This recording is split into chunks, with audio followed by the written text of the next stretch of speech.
Hi, everyone. Shalom. Thank you for joining us again for our live stream. Um, I always like going into the attendees box and looking at it, seeing people join us and coming in. It's really, it's nice and it's colorful, which is what we like. I actually wanted to start the conversation with you, Aziz, today and ask you, today we're having three wonderful women, Israeli, Palestinian, and American. And I always wonder, how does that conversation even start? I know it sounds like a joke, but it's always interesting to me, like when I know how Israelis react when they meet Americans, and I know how Israelis react when they meet a Palestinian. If it's for the first time or if it's for the 200th time. But I'm just wondering how it is in your eyes now that you're also American, but you're Palestinian in heart.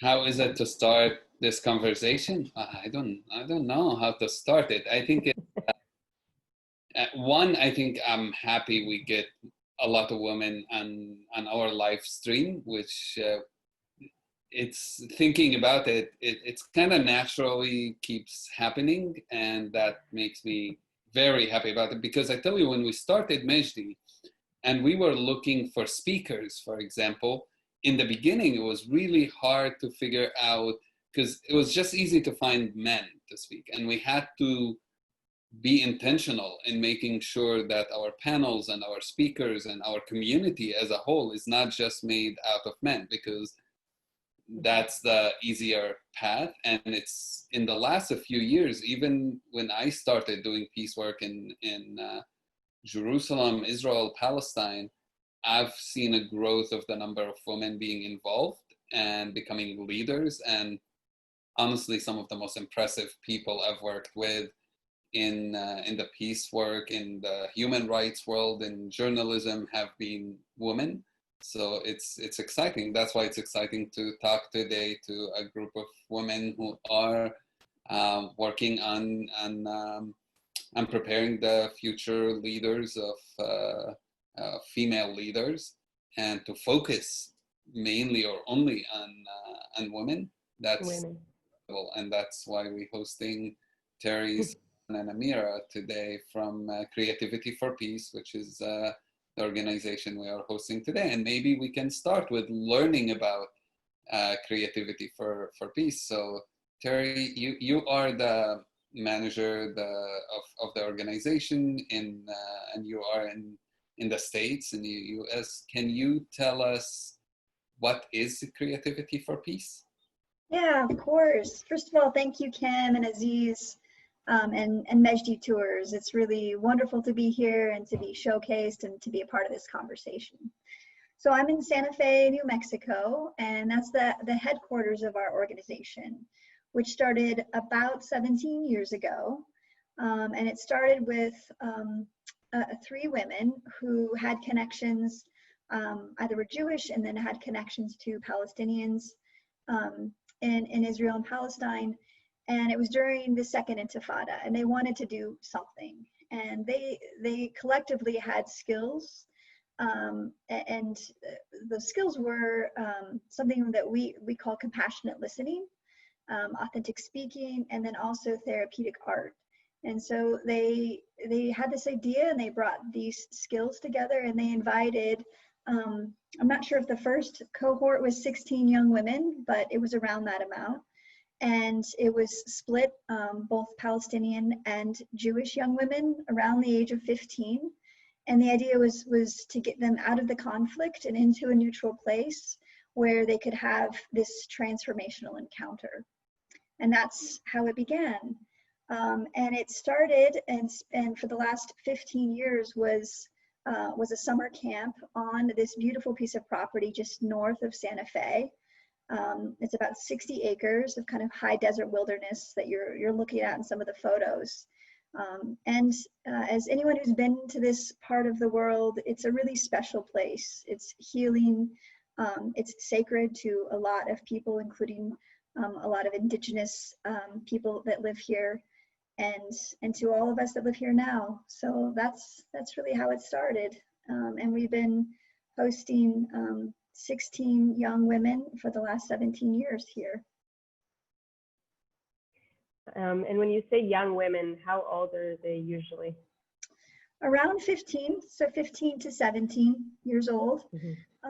And about, I don't know, 5 years ago, the program was expanded to continue doing leadership training in Israel with the cohorts, the groups of campers.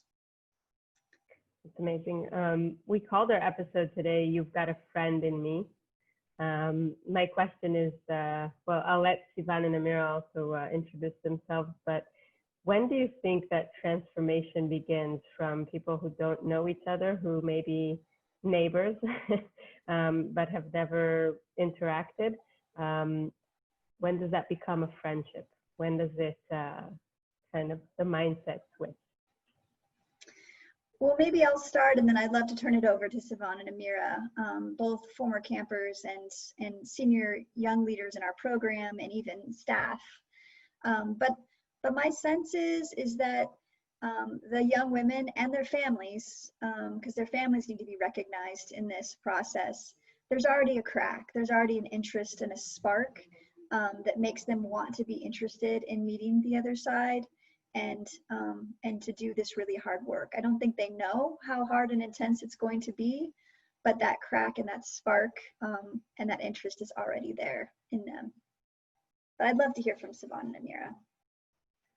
And maybe for Sivan and Amira to do it, Sivan, you can start. What was it like to participate in this camp? Why did you go at all to it in the beginning?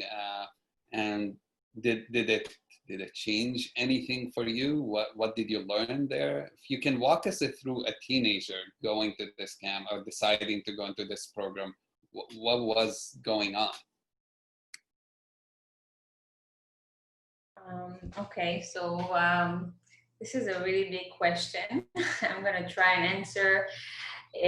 First of all, I was participating before the camp in a program in a place called Givat Haviva in Israel. It was also for teenagers, Jewish and Arab from Israel, and it was the idea to do artwork, and by that artwork to get to know each other. And it was my first experience, first time for me, teenager, to meet Arab kids, teenagers like me, and kind of to hear the point of view. But it was very short, and I kind of was left with the feeling that I want to know more. And then I got to know this camp, and I signed up. And to be honest, I was 16. I also wanted to go to America and to have a fun summer camp. I didn't really had the knowledge of what I'm getting into exactly, but while I was there, I went through a really, looking back, really deep process. It was kind of in levels. First of all, it was kind of a shock. Like the dialogue process is basically letting each girl kind of tell her story. And I know the stories from my side. Most of the Jewish, we had kind of similar, or at least I know their narrative more. But I got to know the Palestinian and the Arab narrative from the first source, from their speaking on their authentic experience. And for me, it was shocking that I had no idea of these feelings that they have. And it was girls that live really close to me, about half an hour from where I live, and they had like totally different reality. And for me, it was like I couldn't go back, like not knowing this knowledge. And it was also hard to know this information for me, to know that something that protects me, like the army, can also have make a problem, damage in those girls' life by all kind of action and experience. So for me, it was the first time I started to see the reality is more complex than what I knew only about my narrative. Thank you. Amira, do you want to tell us your story? Yes. First of all, I want to apologize because I can't share my video. Can you hear me well? Yes? Yes, okay. loud and clear. And thank you for this opportunity to talk about creativity for peace, which for me is the greatest experience in life. And why I'm saying this, because I attend the Creativity for Peace in 2005 as a camper. And since then, I was involved and stuck with Creativity for Peace in all the levels. And I became as a young leader, senior leader, a speaker in the public events and tour. And I became the Palestinian coordinator in 2012. And this year I will be the Palestinian facilitator. This is in short definition for me.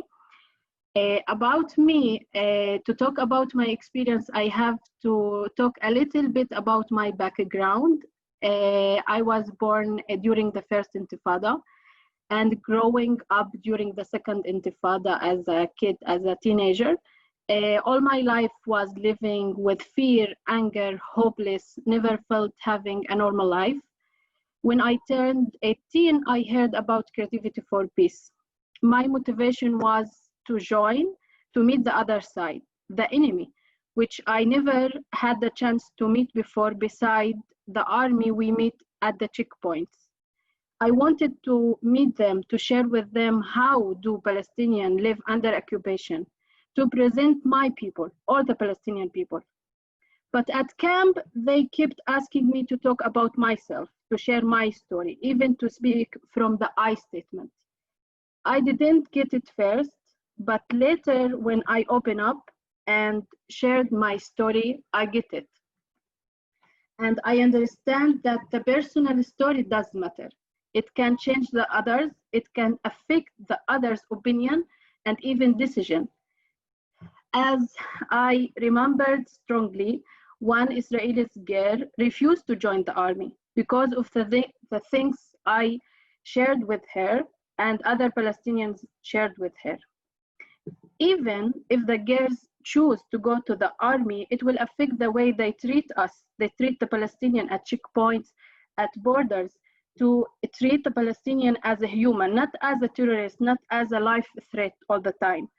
I do believe that what we are doing in Creativity for Peace, that our leaders, Palestinian and Israelis, failed to do. And this is what causing all the violence in our life, all the wars. I'm getting emotional because this is a great experience and I love to talk about it all the time, but it's always affecting me. I do believe in Creativity for Peace, and I do believe Creativity for Peace giving me hope that my kids will not live the same life that I did. I believe Creativity for Peace will be the way to change our reality, to meet each other, to say enough to wars, to violence, and I want to be part of this change, and that's why I strongly say that I am Palestinian and I'm doing this. Thank you. Oh, thank you, Amira. Sivan, how do you talk about these complex and tough topics? Like Amira mentioned, the army, it's a very different, the way Israelis and Palestinians see it. You're talking about life experiences that are very hard. There is a strong different opinions between the people who are attending, I'm assuming.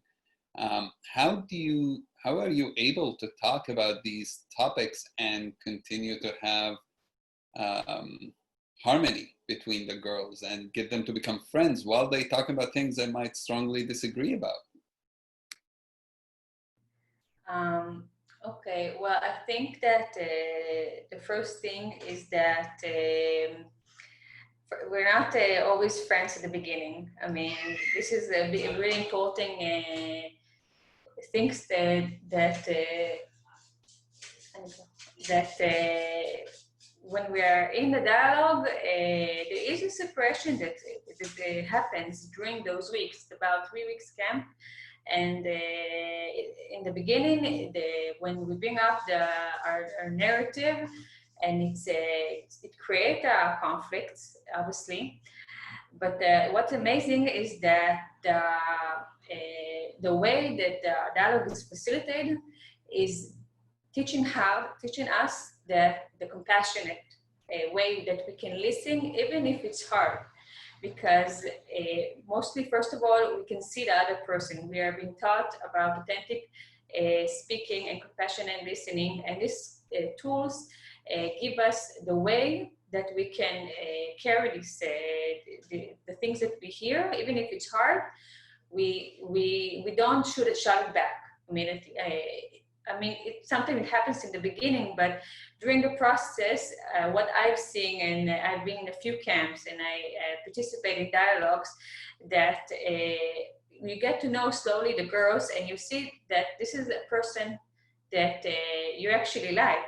Okay, maybe you will have the same interest. I mean, they're all teenage girls, and slowly when you hear a story, you understand this is our own private narrative, and it's harder to shut it back. And something in this process enable us to listen to each other, to really get to know the stories and to care about each other. And it's a really complex process, but I think that with the facilitating tools that we get, we can get it through. And in this compassionate dialogue, we can talk about everything. I mean, it's a very safe area. You can share and express yourself. Can I add to that a little bit, Aziz and Kim? Is that the process that Sivan is talking about is the 16 young women are facilitated by two expert facilitators, one who is Jewish and one who is Palestinian. And everything is done in English, so it's a neutral language. And if something needs to be communicated in their own language, it's then made sure that it's interpreted so that everyone hears it in English or in the language that they need to hear it. And that happens, there's 13 dialogues and they're 3 hours long. So it's a really intensive process. And can you tell us a bit about why you chose women? Why, to begin with, you went with women? Do you think that it changes the atmosphere of the courses or the seminars? It's a good question. And not being the founder, I'll do my best. I know how I feel about it now and how I want to carry the organization forward. But my sense is it was really a women-centric organization from the beginning. It was founded by women and their focus was on young women. And how that's evolved is just that feeling like it's not women instead of men, it's focusing on women because we all know that women are not fairly represented in any peace negotiation. And that's our goal, is preparing these leaders, whether they're going to, be mothers and change, the next generations, they're going to be city council women, or they're going to go into politics at the highest level, that they're prepared to sit at these tables. So it's really about lifting up women's voices and having space where women can be together, I think is really powerful. And, it's distracting, right? Especially at that age, if it was mixed gender. So we take that distraction out and it becomes a really safe and sacred place for them to really be able to speak. Distracting and sometimes much more interesting. Depends on how we look at it. Sivan, can you tell us a bit about how this affected your, your life after continuing and working with CSP, and just what kind of thoughts you came home with? Well, I always said that this was kind of a changing point for me. I came back and home, and I never really left the organization. I kept coming as a counselor and senior counselor, and then I went to another summer as a training to be a facilitator in dialogues, and been going on like, all kind of event in the region, and also facilitating dialogues for younger group. And this helped me to continue like the dialogue that we started at the camp as a camper, because we are changing all the time, and this suddenly there's different issues that come up, and so the meetings that I had over the years helped me to continue the process. And basically, I always say that each decision I made was affected by joining the organization. So for me, I decided that I want to participate in this kind of issues in my career. So I went to study political science, sociology, and even what I chose to do my volunteer work as a student, I decided to work in an organization in Israel that work with Jewish and Arab. So I worked in an organization called Mapach Tajir, with kids from Florentine, Tel Aviv, that are both Jewish and Arab, doing a community work. And also I facilitate a daycare in Jaffa that is for Jewish and Arab kids, Muslim, Christian, and Jewish. And for me, it was an important to work with a place that brings together Jewish and Arab to be educated together in the first years of their life. And I always believe that education is something that can bring people together. And when you basically just live together, even that you see that you're having the same interest and you're the same, like, to get to know each other from the basic stuff. So for me, the first camp was a turning point that I know that everything I'm doing now is affected from this summer, from this beginning of the process. Amira, you started talking about language, all of you did. And I remember when I hosted a radio show before, we once were talking about like the same thing, but we realized when different words we share mean different things for the different community. And it was really hard to communicate. It's not in the sense of the meaning of the words, it's the emotions of the word. If you say a Palestinian, an Israeli, a settler, a soldier, whichever word it is, emotionally it invokes different feelings in us. Now, you decided to go beyond in this organization, beyond just speaking as a way of communication. You also decided to go to art. Can you tell us a little bit about how do you use art as a way of communication?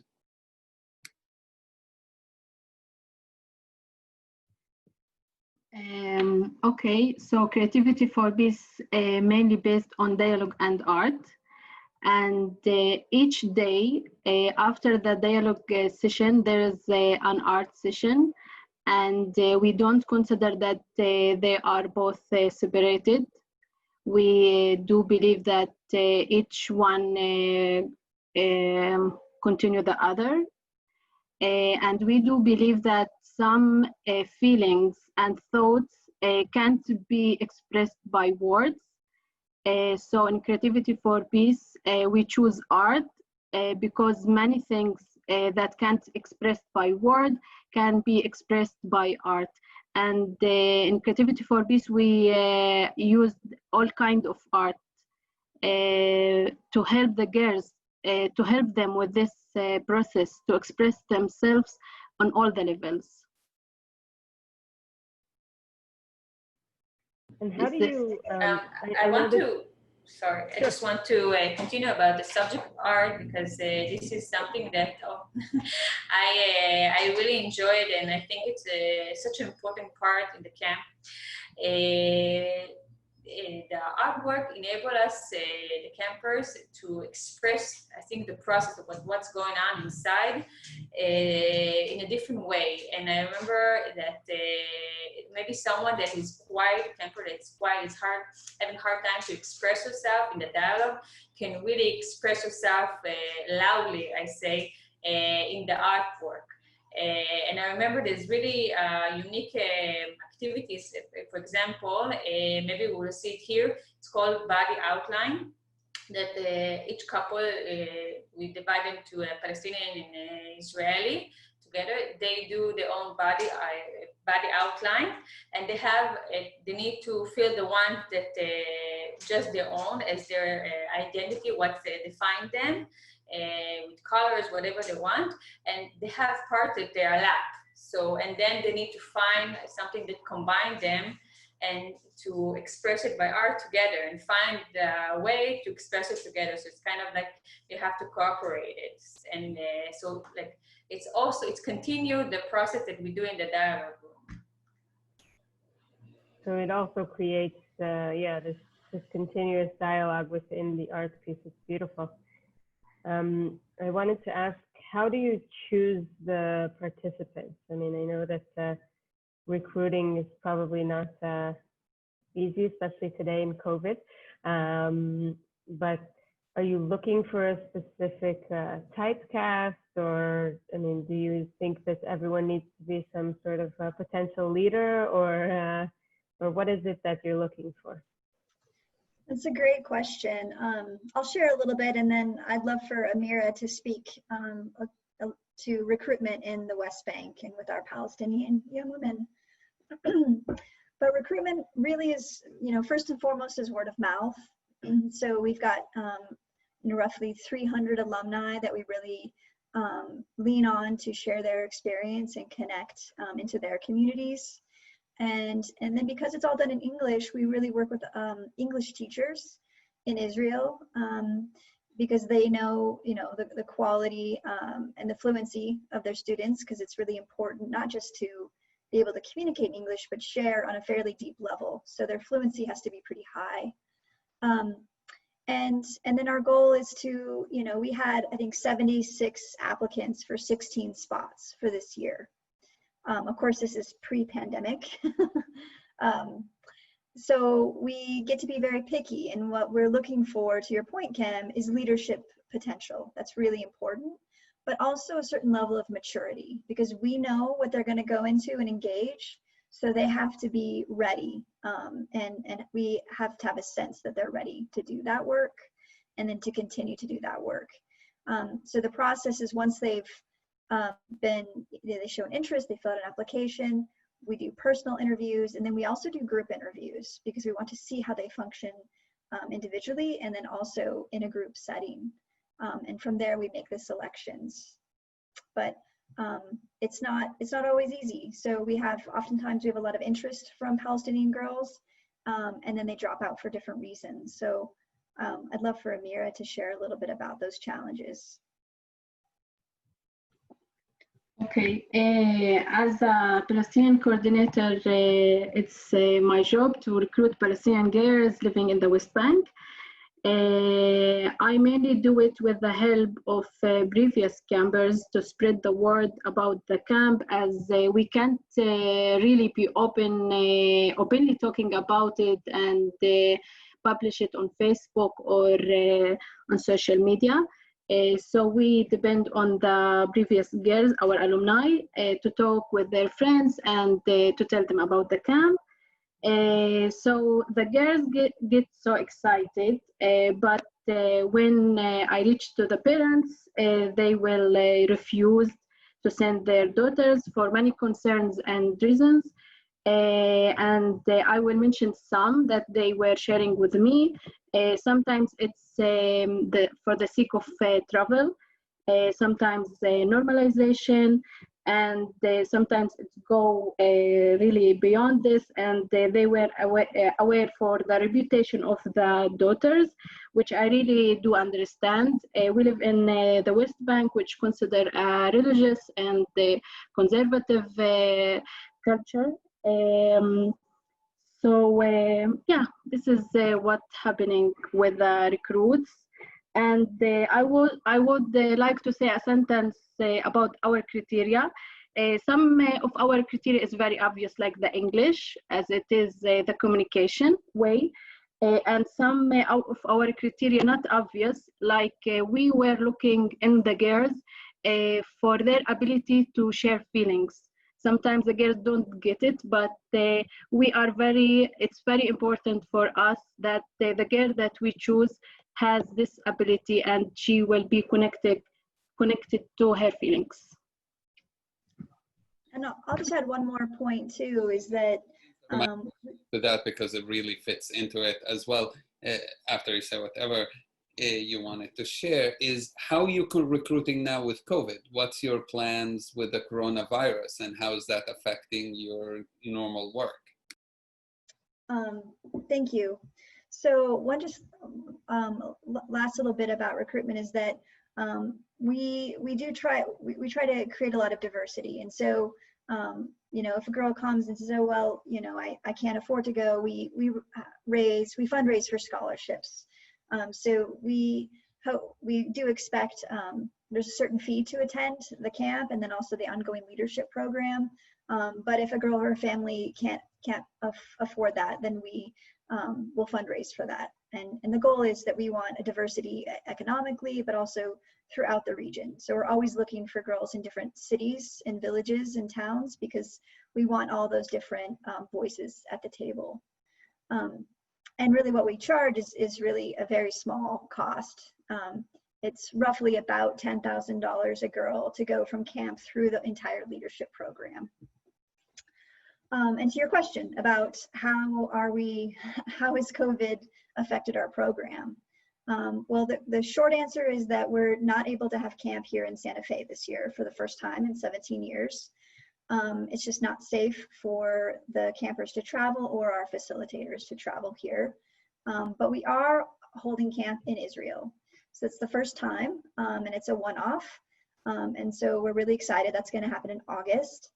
And it's going to be, you know, presents new challenges, new place. It's in country, which I think can affect the transformation that happens. But we're working really hard to make it a wonderful experience. And then we'll start recruiting in the fall for 2021 back here in Santa Fe. And we're hopeful that will be able to happen. And that's what we're planning on. Amen. I wanted to ask, we talked a lot about emotions, and I wanted to know if one of you have a special story of success or someone that you managed to impact. You feel that is an interesting short story to share.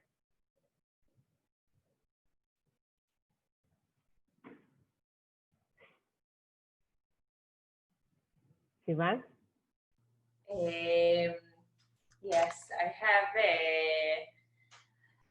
have a story from, it's a short story from one of the summers that I was in the camp as a senior young leader, senior counselor. And I remember one of the girls, she was a Palestinian living in Israel. And I remember that she was kind of, I mean, what Amira is talking about is about being able to express your emotion is very important, because I remember she had a lot of really difficulty to express her feelings, and she was kind of quiet over the dialogues, even to the end, when usually everybody's open up in the end, like in different time of the process. But for her, it was really hard. I remember that I used to try and reach out to her and like to see if maybe she would want to talk like in private sessions, like to express herself and I remember through the end, she had a really hard time. She had a hard time because she wasn't able to express her story. Something was holding her back. And in one session, she really cried and she let out her emotion by crying, and I kind of hold her, and it was like a private moment between me and her. And I remember that in the end, she wrote me that was the first time she met someone, a Jewish person, that she felt so comfortable with. And she felt like a big connection. And she felt like she could trust me. And she put it all on writing in the end, like we give each other letters in the end. And I remember that even though we didn't talk a lot between us, like she felt that like I want to comfort her and to give her this support, and she felt it. And I was really amazed that like she felt all this emotion, and in the end she even wrote it to me. And so this is one story that I have, like I remember really giving an impact and this process of someone else. That's beautiful. Kim?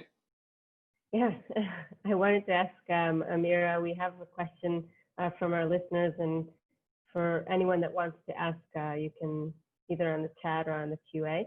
I wanted to ask you, Amira, if you think that we'd be able to anytime put the politics aside, or better yet, the political entities and the politicians aside, and create a change ourselves, the communities, the people, creativity for peace.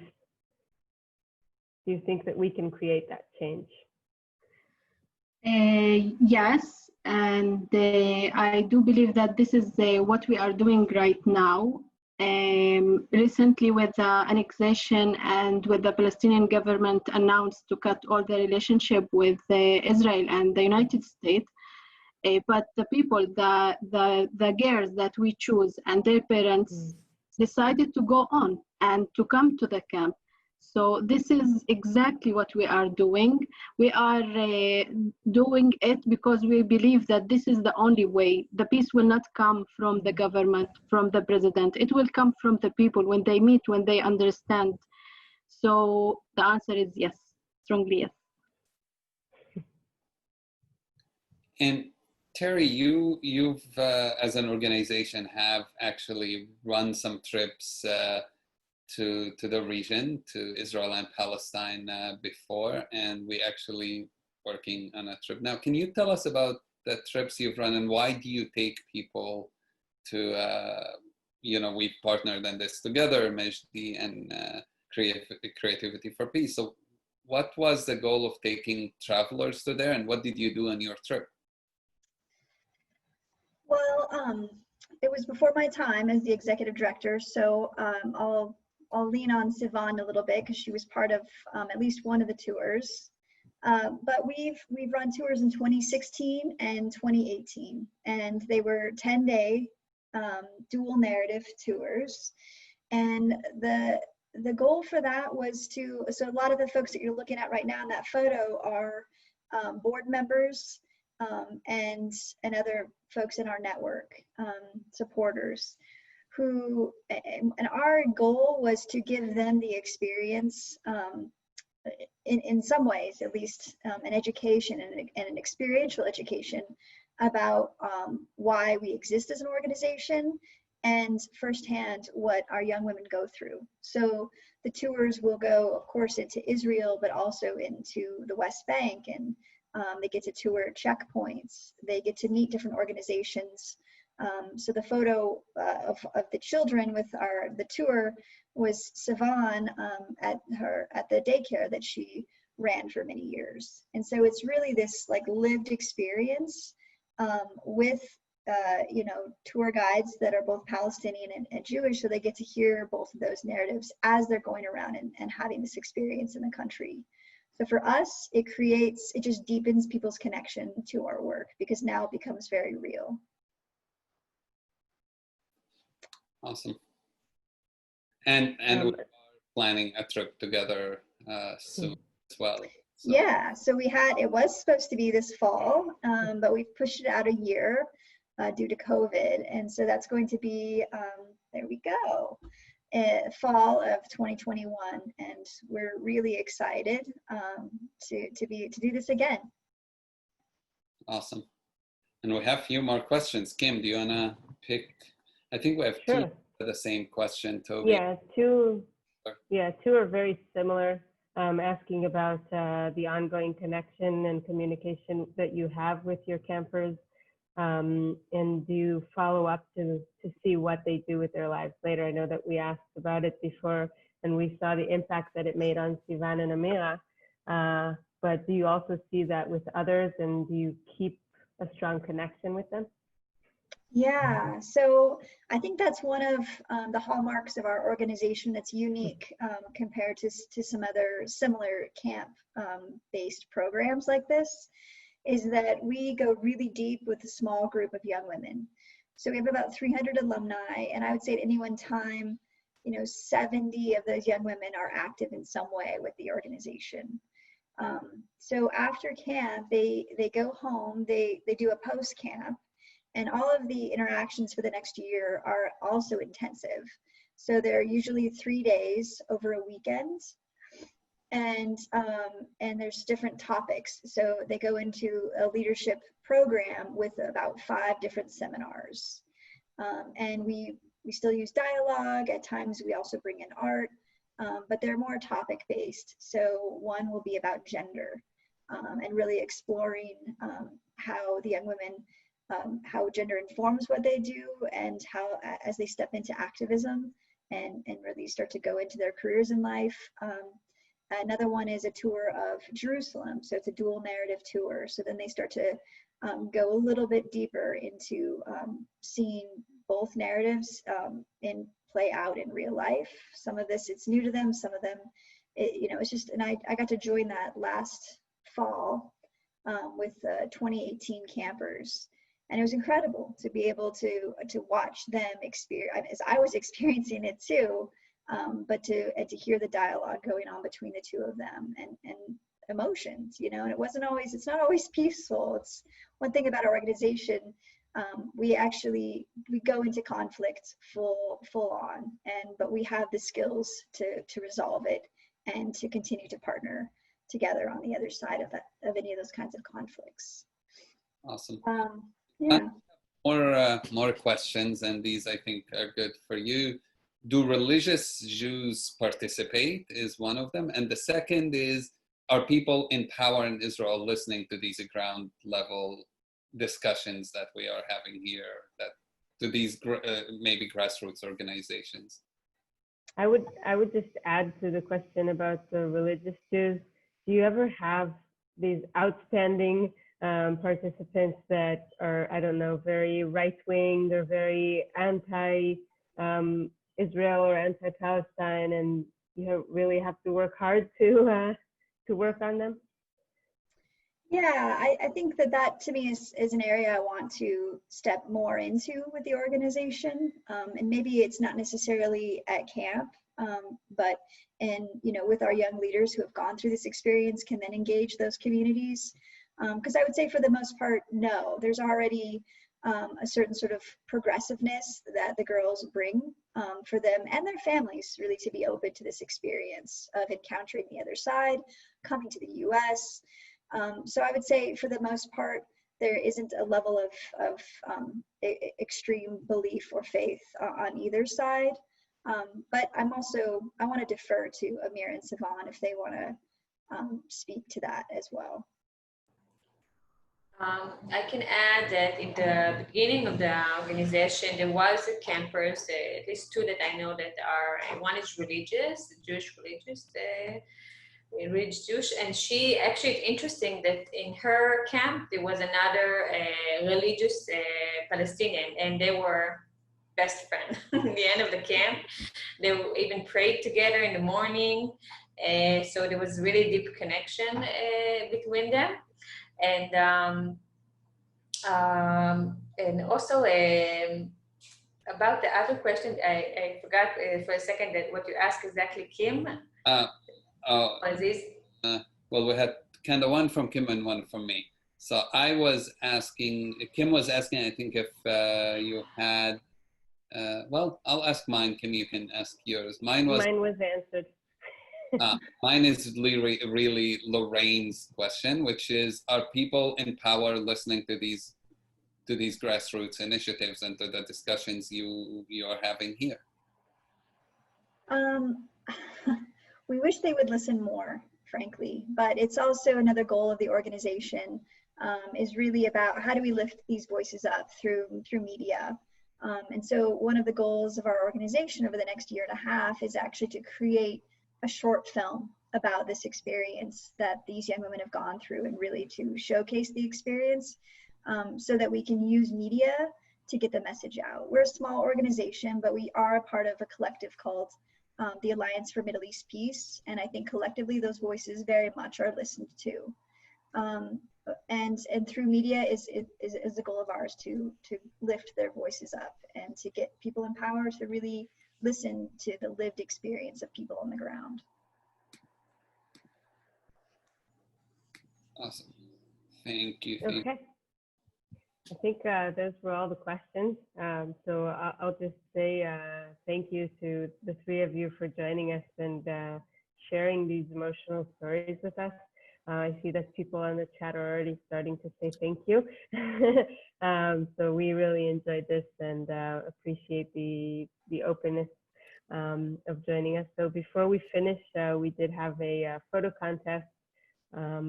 So we'll just show the winner. Valerie sent us a picture from Pompeii. Definitely tells a story behind it, and we asked for a picture that shows 1,000 words. So thank you, Valerie, for sending this. This is amazing photo, and it tells just the plaster cast of one of the victims of the Pompeii. Wow, it's pretty good. Thank you. And but by the way, the book is officially gonna be published in 2 weeks, so this is very exciting time for me to get the book out, and hopefully some people will be able to start sending me feedback, and we can start talking about some of the stories that are in the book.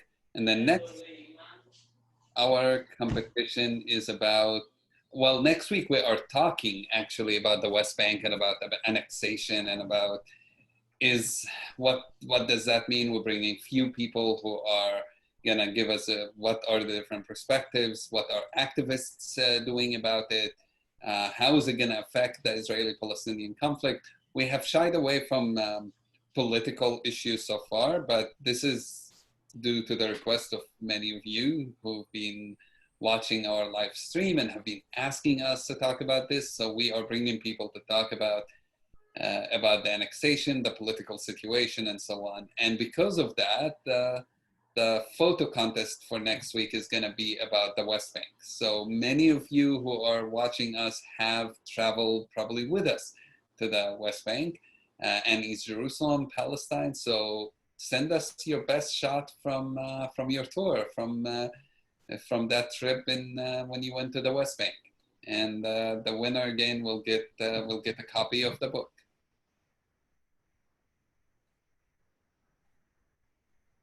So thank you again for everyone for joining us, and hopefully we'll see you next week, and we hope it will really give you a better picture of what you're seeing on the news. Thank you so much, Kim and Aziz. Thank you. Sure, and we look forward to be able to travel with you next time soon, next year. And for everybody else, remember, it's not where you travel, it's about how we travel.